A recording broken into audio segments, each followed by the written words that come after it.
Do you think that if somebody reaches out to you, and obviously because I'm sure you have people who look up to you, who obviously looking at your work, they're inspired.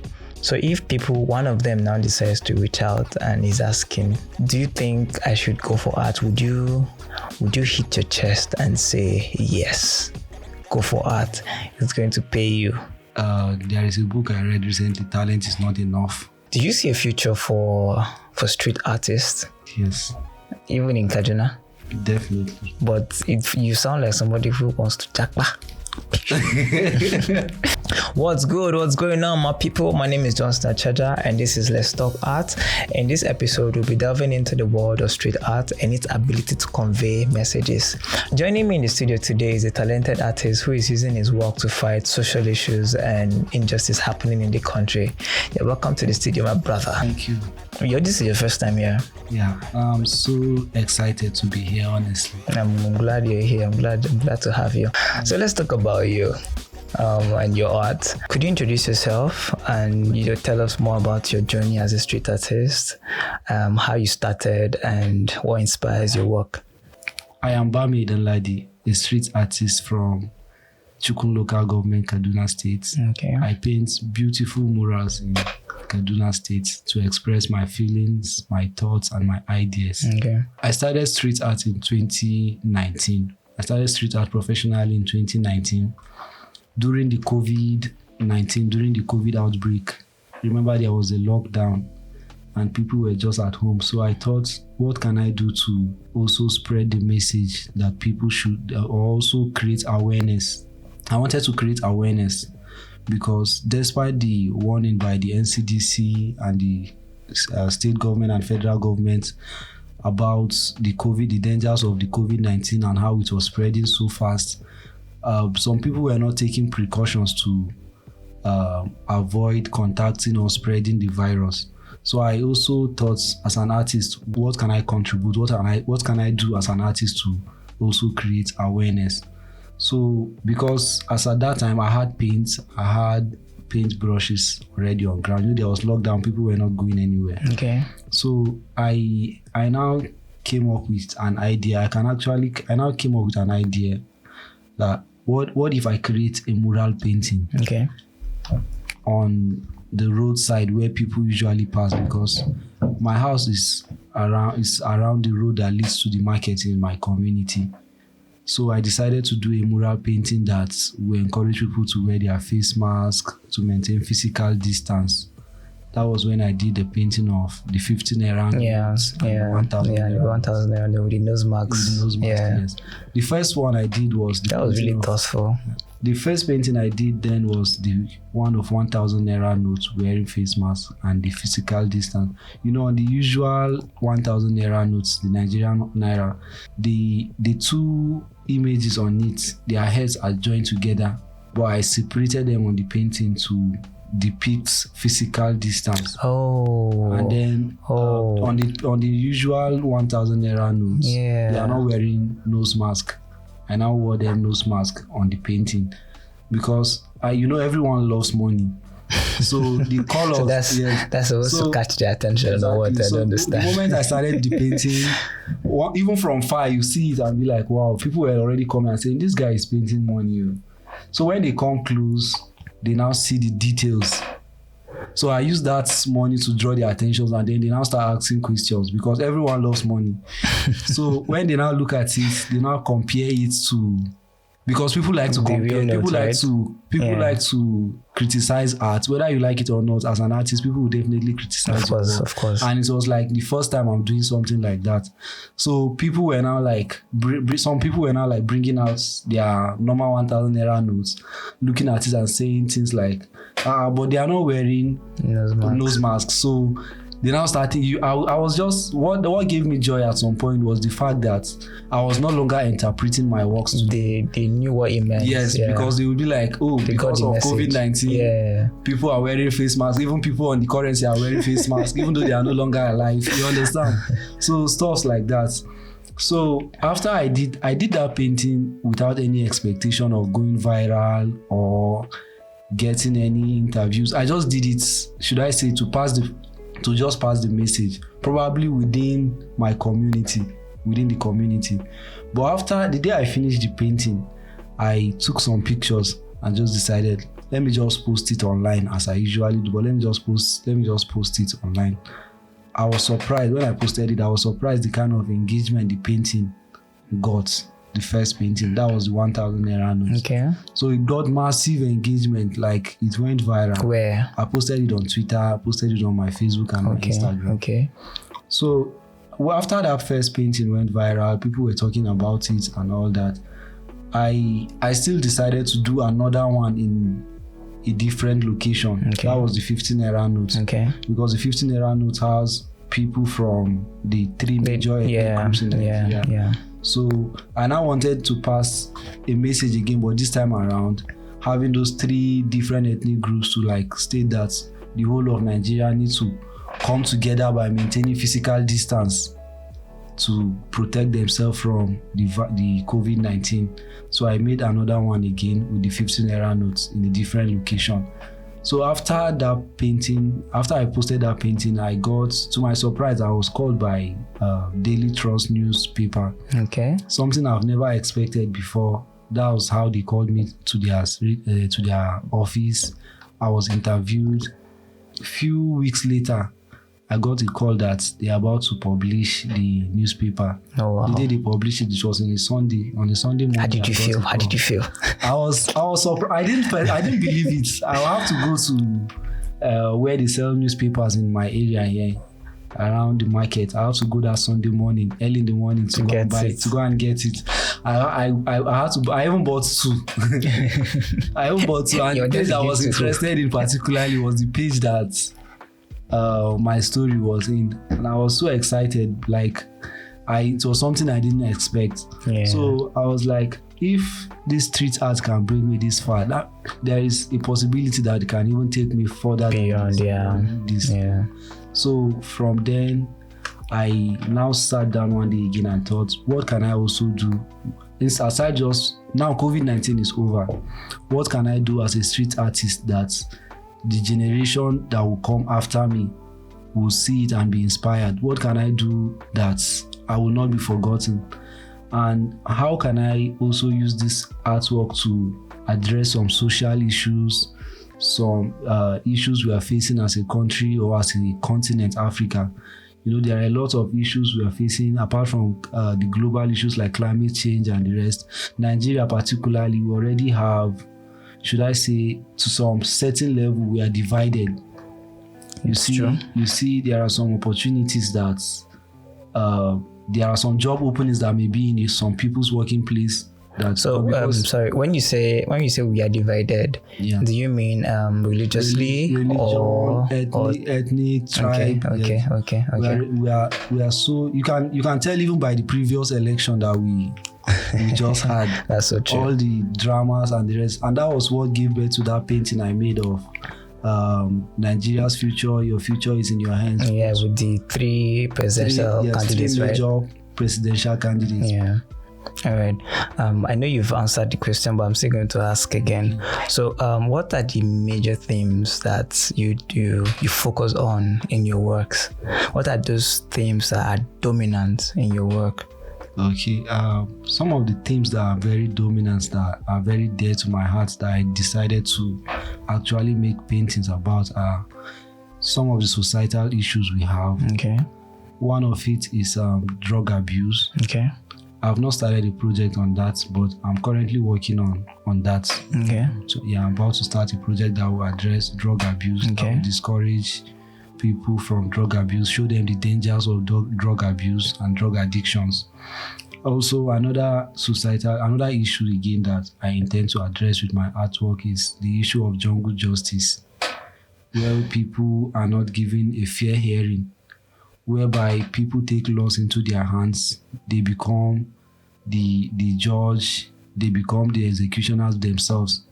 You know, some people support jungle justice because they have not been a victim or it has not affected their loved ones.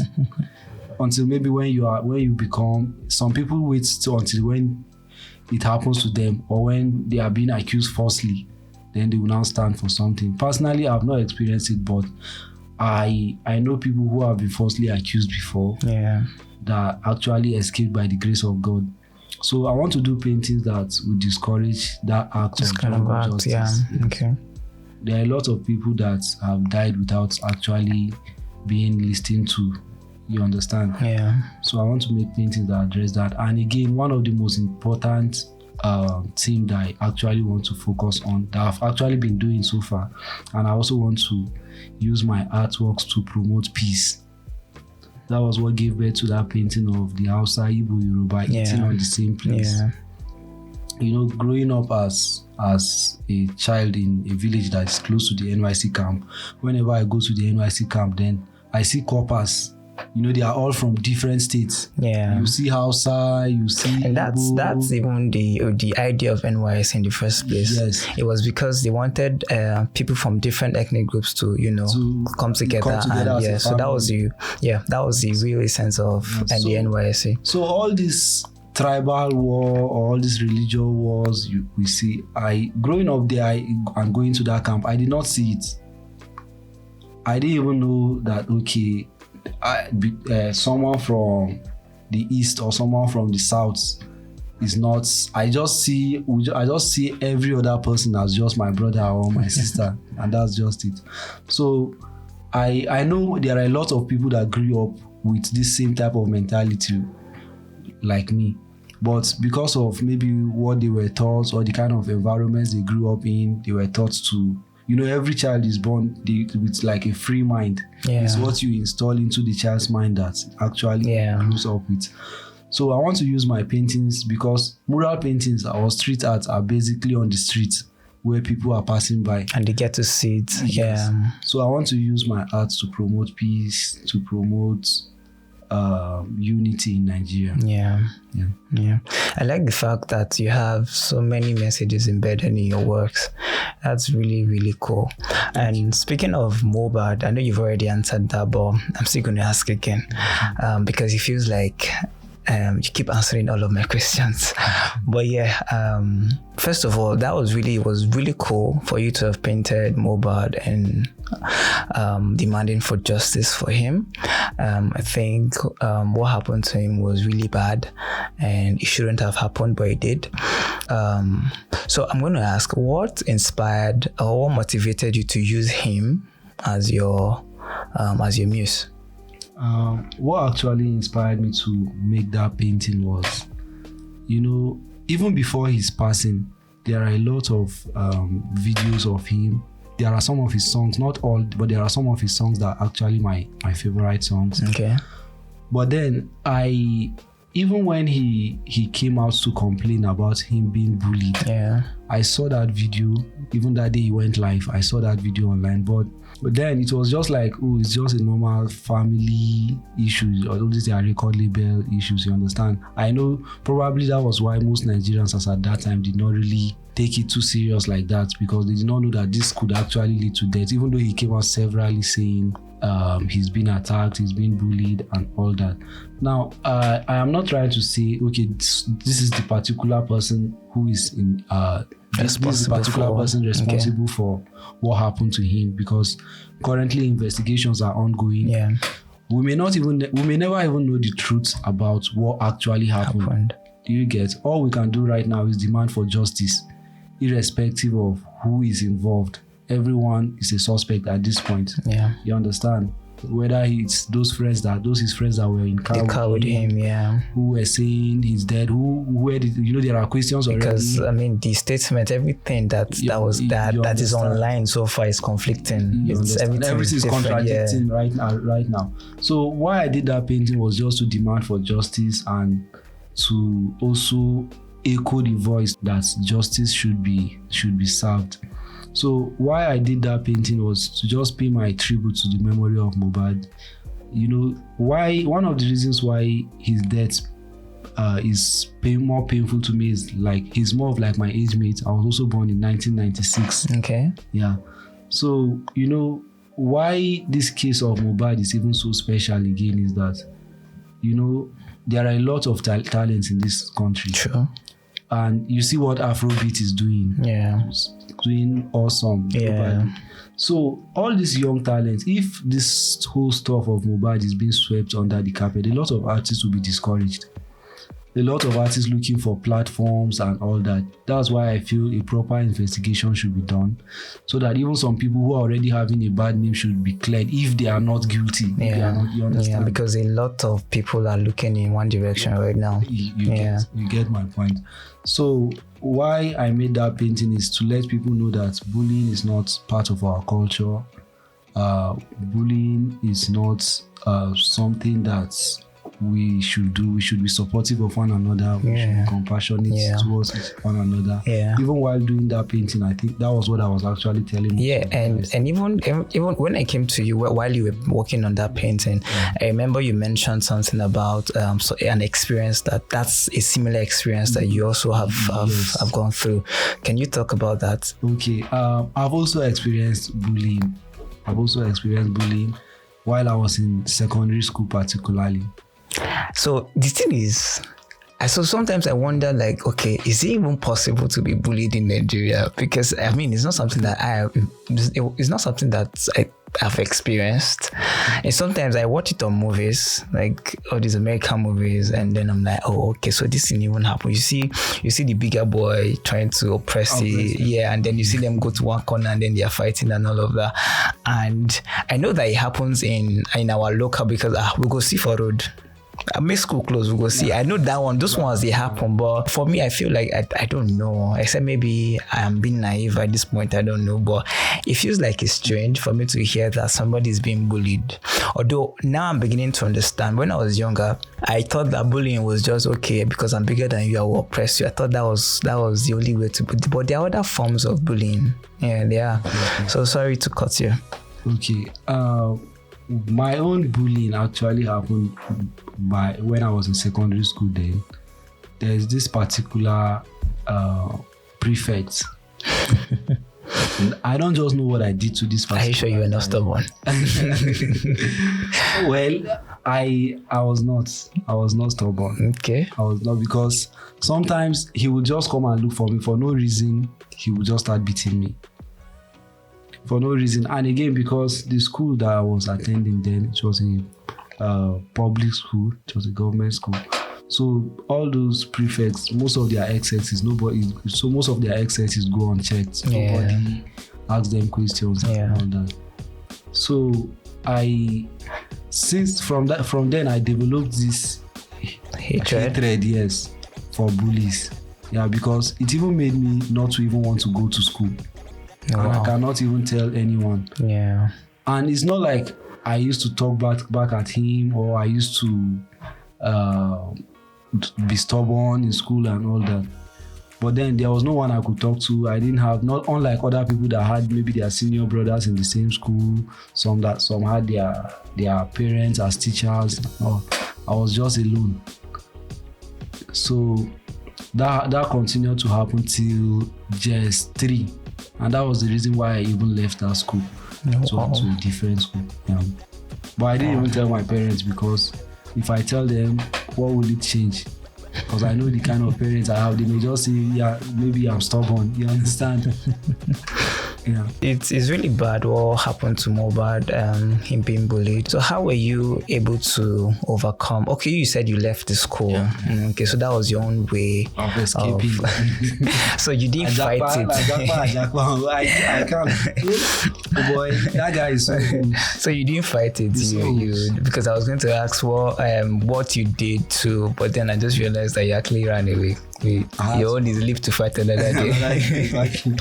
Although I've forgiven him, I've moved on. Yeah. Okay, so have you seen him since then? Yes, I've even worked for him like twice now. Are you serious? He does. He's an architect now. Oh wow. Yeah, and me being a painter, there was a time he called me. Just felt there are some things that will just grow over it. Yeah, I just forgive. I just have to forgive. As a Christian, you have to forgive. You have to forgive if you want to be forgiven. I get that. If I had not forgiven him, I wouldn't even want to work with him. Okay, so about your work, can you tell us about your process? Okay. My process is actually very simple. Okay. Whenever I have a mural to do, I first create a digital sketch of the work. Okay. That's my first step. And then once my digital sketch is ready, the next step You do that yourself? Yes. Okay. So the next step I take is to look for a wall to execute the painting. Vandalize people's properties. I don't vandalize actually. People that vandalize are always graffiti artists. Some graffiti artists, let me not generalize. Some graffiti artists vandalize.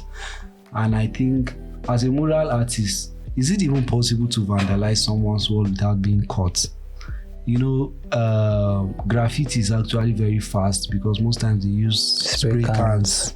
And spray cans, you can just sharp and leave.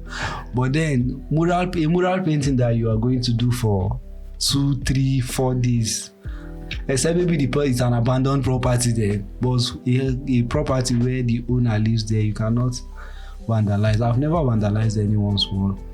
What I do is I get the wall. When I see a wall that I would like to paint on, I look for the owner of the building, get their permission first. Sometimes I share the idea of what I want to paint with them. If they agree, I will now go ahead and do the painting. Okay. If they don't agree, I go to another wall. There are plenty walls out there. Because most of the paintings I'm doing I'm not being sponsored by anyone. I'm actually the one getting my materials, using my time and all, staying under the scorching sun, painting. Where do you get your materials from? I buy some of the materials, while some are actually sorted. The acrylic I use for my mural paintings, I produce it myself. Oh, you know how to? Oh, really? Yes, I produce. Oh, wow. Okay, that's great. But only, like acrylics. Yes. I thought you were just the normal kind of building paints that you just used to. No, I produce acrylic. Oh, wow. That's great. But I use it basically for just walls. So are you trying to tell me that that's the painting, the paints you use for that Mohbad's work? I produce the paints. Oh wow, that's great. Paints for that, and those paintings will be there for at least 3 to 5 years. Wow. Yeah, under the sun, under the rain, except anything happens to the wall, which I have no control over, because no matter how quality the paint on the wall is, if anything happens to the wall, definitely it will affect the paint. Yeah, definitely. Yeah, but the painting is very good. I even intend on, I'm still testing the product, but it's a product I actually want to improve it and also sell it out to other artists. So when you create these mural paintings on a wall, and you do it most times on the street, yes. Have you done anyone in your house? Have you done anyone in your room? Yes, I've done one. Oh, really? Yes, I did. Okay. I did the painting of Chadwick Boseman. Okay. So while you're creating your works on the streets, I'm sure there are people coming to watch. What are the local responses to your work? Do you get like positive responses like most times, or negative most times, or mixed? I get both. Oh, really? There is nothing you will do that you will not get criticized. There is nothing you will do that people won't have an opinion. And especially for arts, even the art you create in the studio, people still want to criticize. Moreover, this one is on the street, people are passing, everyone has an opinion. As an artist, I've already built myself, I've already built my mind to a particular level. Self-defense, oh shit. I've already trained my mind to a particular level that doesn't penetrate. Okay. But sometimes subconsciously, yes, some will escape and start. I get that. Because I remember when I was making a painting one time, one man with bike passed and was like, an Okada man passed and was like, "You're just wasting your time." Just like that too. He shouted it out very loud, like, "You are just wasting your time." He was so intentional that he had to scream it out. He was driving his bike, passing with his passenger, and he had to scream it out loud. So I now started thinking, why did he say I'm just wasting my time? Or is it because I'm doing it for free? because no one is paying me to do these paintings. I'm just doing it to pass messages on my own. But then I know where I started and I know where I'm headed to. Yeah. So I didn't let that. Yeah. And again, another time that I got discouraged again was when I noticed people were beginning to vandalize my paintings. Okay. I don't know if it were kids or adults, but I just woke up one day, decided to just throw, because I usually go around to check my paintings to see when you're done, right? Yes. Yeah. So I now noticed someone used a sharp object to scratch those works. I was discouraged at first when I saw it. I was like, what I'm using my hard-earned money to paint, staying under this sun to actually do these paintings. And aside passing this message, this painting is actually adding color to this environment. I'm actually beautifying this community for free. So why would someone want to vandalize my works? But then another thought came to my mind. I was like, well, I know why I started this journey and I know where I'm headed to. So this is not the right time to stop. Yeah. There are a lot of people that have inspired. So quitting now is actually not doing them a good favor. There are people that are looking up to me. There are people that have been inspiring. So I don't want to let their dreams die. Yeah. So that was how I decided to continue painting. And I think the person got tired of vandalizing my works, because he destroyed this one, the next day maybe another one, maybe 2 or 3. So far none of my works have been touched. Okay. How many have you painted so far? Can you count? I can't really count. I mean, there are many. Oh wow. I think so far above 20. Okay. So are they within your environment or even outside your environment? Even outside my environment. Okay. Even outside Kaduna State. Oh wow. I've done a painting in Niger State. Okay. I've done a mural painting in Niger State. I've also done a painting in Lagos too. Oh. It was an outdoor mural. Okay. So I was going to ask you, one of the negative responses that stuck with you, but it feels like from your response, it feels like that bike man. It's like he's stuck. Yeah. And some of the comments that I get that are actually a bit discouraging, that I'm even tired of hearing, is leave Kaduna. Wow. There is nothing here in Kaduna for you. And you believe there's something here for you? Exactly. Oh, okay. Exactly. I believe, the world is now a global village. I am happy that I'm getting both positive and negative responses about my art. But then I feel people's opinion about my art doesn't really count that much. It's what I feel or what I think about my art that matters. Okay. And if what I'm doing is actually providing value, it's just a matter of time. As long as I'm still creating my works, also posting them online there. Thank God for social media now. Like the paintings I have on the street, even the recent painting of Mohbad that I did. The last time I checked on my Facebook page, I saw the particular post of that Mohbad has reached about 4 million people. Wow. So you see, if I hadn't posted now online, probably the number of people that would actually physically see it. You see, those people now have not physically seen it. Yeah. But without they've seen it. Yes, and so far I'm beginning to have followers from different states, different countries too. So where I've not been physically, my work, your work has gone. Yeah, nice. So, and I believe it's just a matter of time. So, yeah, definitely. I'll definitely get there. Yeah, definitely. Wow, okay, that's great. What are some of the challenges that you've encountered as an artist or even a street artist? How to monetize my works.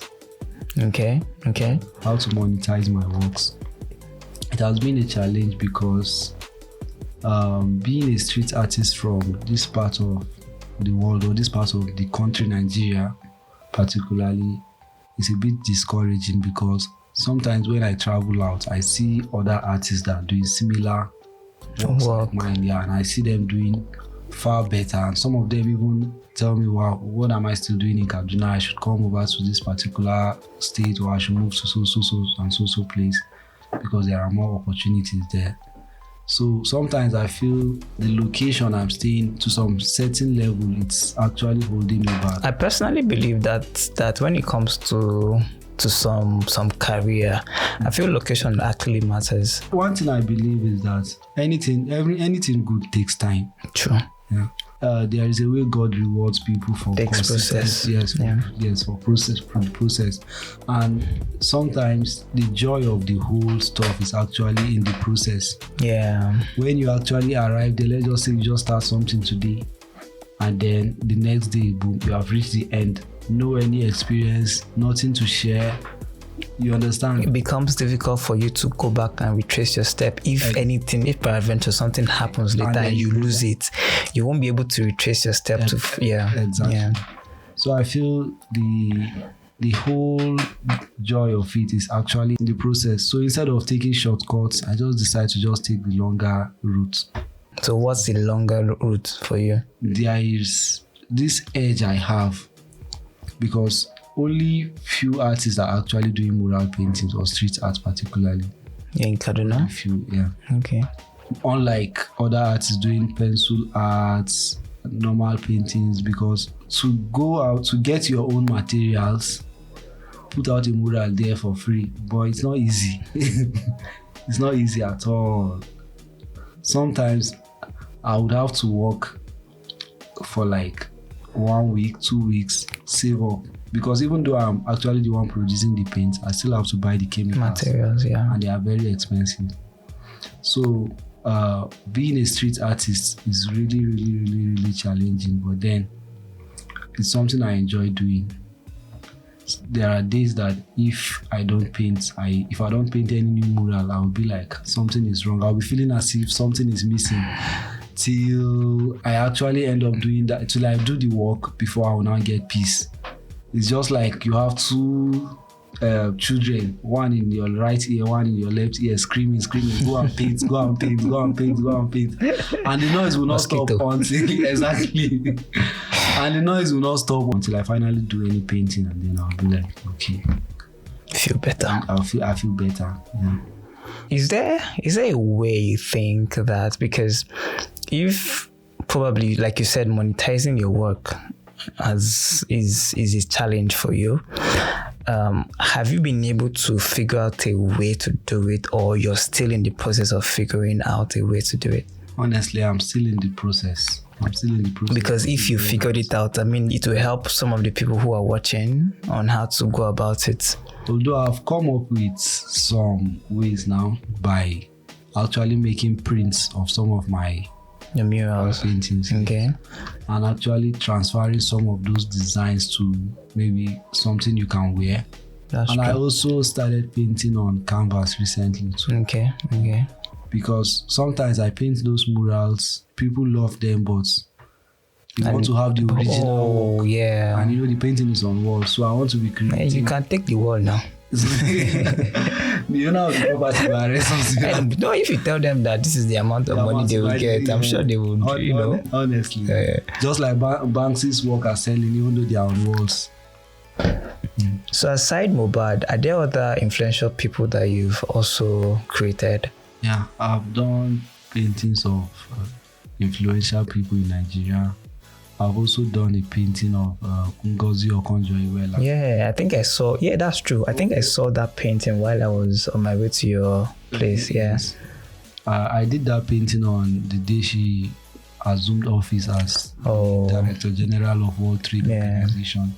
She's the first woman, first African, and first Nigerian to become the Director General of World Trade Organization. So I felt this is a very big achievement for Nigerians and Africa also as a continent, and for women. So I made that painting to actually encourage the girl child and women too, that instead of looking up to, there are already a lot of role models that these children are looking up to, which some of these people are not really worth emulating. Yeah. You understand? You ask some children, some girls or some children who are their role models, and they start calling names that will scare you.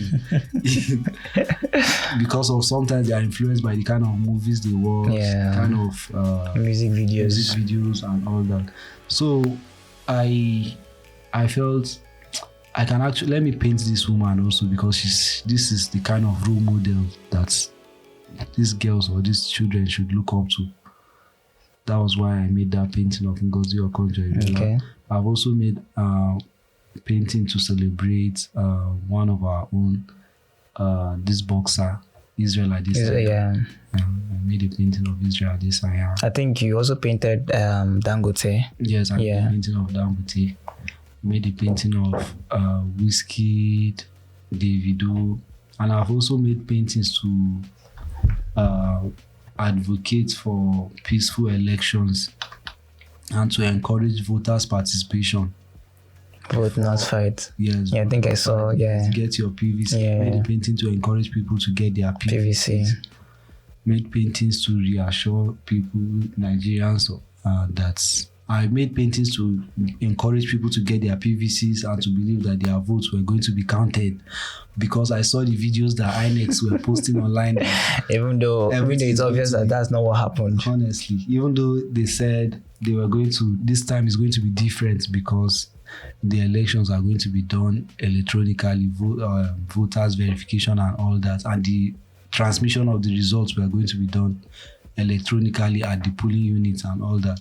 I know how difficult it was for me to convince some people to go and get their PVCs. Oh. I had to even do one painting under the bridge where people used to stay, all these bad guys now, that kind of place there. I took the risk when I did those paintings. I did a painting there, please get your PVC. Nigeria will go better.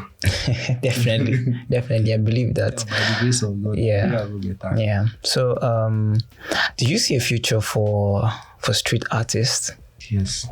Even in Kaduna? Definitely. But you sound like somebody who wants to jackpot. So, if you're sounding like somebody who is planning on jackpotting, how are you seeing that future? I know to be jackpot fan like that too. Okay. Yeah, I love Nigeria. No. When I mean jackpot, I don't mean like living the country. I'm talking about living the local environment. Because even if because when you said that you go out and then you meet people who are actually doing well and are doing the same thing that you're doing, and they are doing well for themselves, are they outside the country? No, you're talking about people within the country. So it means that maybe their location is what's working for them. So I'm thinking, are you also thinking of probably relocating to some of those locations in Nigeria that are doing well, that street artists are doing well? Honestly, maybe later, but for now, I don't think I'll be living in. Okay, so your answer is yes. You see a future for street artists, yes, in Kaduna. Definitely. Okay. Because there are a lot of artists that also inspire me too. Okay. In Kaduna here, and they are doing very well. Like the likes of Jesse Josh. You yourself. They mentioned me number one. Oh shit. No, in no particular order. Why this guy did do like this? Why they rub some sand for my parade? I don't understand. Maybe like that. The likes of Clement Colors. Yeah. Jesse Josh, Eli Waduba. If I can go on and on, there are a lot of artists that are doing myself included, because I'm not doing bad. I'm trying. Yeah. So would you say that can you say that street art is paying you right now? Street art is paying me, but what is paying me more at the moment is my normal painting jobs I do. Okay. Which is house painting. Okay. Interior and exterior paintings. So, but for the street art so far, I've just been doing it because I feel it's my social responsibility and it's something that gives me joy. So you're more about the message. Yes. Hear the message. But if the money come, I no go reject that. So far, nothing really has come out of. Nothing. Let me say nothing, because to be honest with you, there are random people just gives me money sometimes. Just as a gift. Yes, as a gift. Wow. Random people on Twitter, on Facebook. Sometimes they just hit my DM and just say, "Oh, I love what you're doing. Send me your account number." And Wow. So for Abion ask you, say how much they don't give you, but me can know, I can open you. I can open anything. We won't open anything. We won't open that also for now. Yeah, We'll leave out. We won't open that one. Do you think that if somebody reaches out to you, and obviously because I'm sure you have people who look up to you, who obviously looking at your work, they're inspired. So if one of them now decides to reach out and is asking, do you think I should go for art? Would you hit your chest and say, yes, go for art, it's going to pay you? Can you do that right now? You see, for me, I think if you're doing anything you're doing in life generally, you need to be able to understand what you're going into, and you need to have a reason to do that thing. What drives you? What is your passion? Because there is a book I read recently, Talent is Not Enough, by I think it's John C. Maxwell.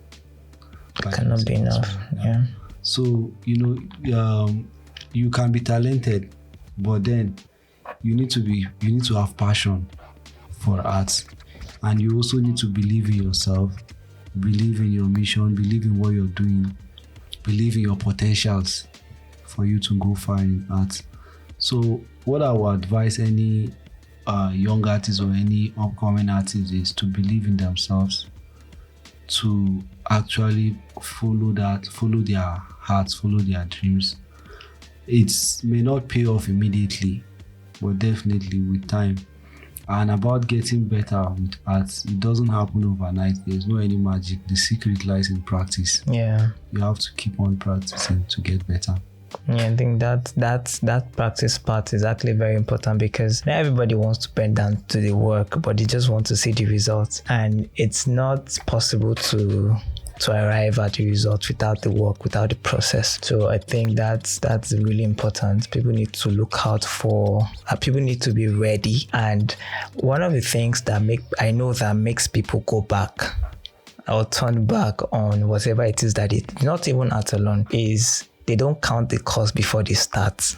So they get to the middle and then realize that this thing over here, and then they turn back. So that's where I think passion too comes in, because if you're not passionate about it, even if it's something you like, a point will come where you get tired. So there needs to be a balance. Like if you're doing it for the money, my guy. For me personally, I don't think that's gonna work. But you need to first be passionate about this whole art thing, because if I want to use myself as a case study, my guy, when I started as well, it wasn't like it was going to ever pay me, but eventually it did, and I'm grateful to God for that, so yeah, that's it. And another thing again is competition. Competition is good to some extent, but there are unhealthy competitions. Yeah. And there is one creepy thing about competition that I noticed, that some people don't start out competing with others from the beginning as artists. But what happens is that some people come to you and be like, give you compliments like, oh, you're doing better than so-so artist. If it was so-so artist, it wouldn't be nice like this. It may just be genuine compliment. Yeah. But if you're not careful, subconsciously, you will start competing with that artist. Yeah, that's true. Do you understand? Mm-hmm. And probably that artist is creating from his own mind freely. He's just flowing with the energy he's getting, or the inspiration he's getting at that time. While now you're competing with that person. So you see, you are limiting your ability to create freely, or to create works that will really provoke change or something. And inspire people. People, yes. So before you know something, you start copying. You start copying from that artist, or you end up maybe you would have even gone beyond that artist, but at the end of the day, you are now trying to imitate him. Because all your mindset is geared towards making sure that you're better than that person. Meanwhile, if you had channeled that energy in another direction, you've actually done better for yourself. It will lead you more positive results. Yeah, true. It was nice having you on the show. I'm really glad you came. Thank you so much for having me. I really enjoyed the show. And I hope you come back again. Definitely. All right, well, thanks for coming. Thank you so much for having me. Really appreciate it. Yeah.